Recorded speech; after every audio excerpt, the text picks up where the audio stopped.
आंतरराष्ट्रीय दर्जाच्या पंचाने जो निर्णय दिला गेला तो आम्हाला तर योग्य वाटत नाही, कारण एखादी कुस्ती 5 सेकंद दाबून धरला पाहिजे पैलवान, तो 5 सेकंदाच्या अगोदर निर्णय दिला गेला आहे। राक्षेवरती अन्याय झाला गेला आहे। राक्षेने जो वाद केला तोही अत्यंत चुकीच्या पद्धतीचा केला आहे। राक्षेबरोबरच महेंद्र गायकवाडवरती निलंबनाची जी कारवाई केली गेली आहे ती मागे घेतली पाहिजे। हा खूप मोठा कुस्ती क्षेत्रातला सगळ्यात मोठा हा अन्याय आहे। एकाच तालमीतल्या 2 मल्लावरती आज महाराष्ट्रात कधीच असं झालं नव्हतं की 2 मल्लावरती 3 वर्षाकरता जी निलंबनाची कारवाई केली गेली ती थांबली गेली पाहिजे आणि येणाऱ्या महाराष्ट्र कुस्ती स्पर्धेसाठी या पैलवानांना खेळण्याची संधी दिली गेली पाहिजे। काय याच्यामध्ये राजकारण झालं असं वाटतं? नाही, 100% राजकारण आहे। आंतरराष्ट्रीय दर्जाचा पैलवान किंवा कुस्ती कोच या कोचनी हा निर्णय देण्यासाठी घाई केली आहे। हा घाईचा निर्णयाचा फटका या पैलवानांना बसला गेला आहे।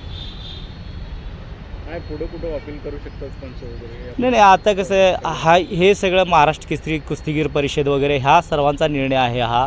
त्यामुळे हे का अपील केली नाही केली, वर्ष वाया गेलं, कष्ट केलेलं सगळं वाया गेलं आहे पैलवानांचं। त्यामुळं आता हा काय निर्णय होईल तो त्यांनी ठरवायचा।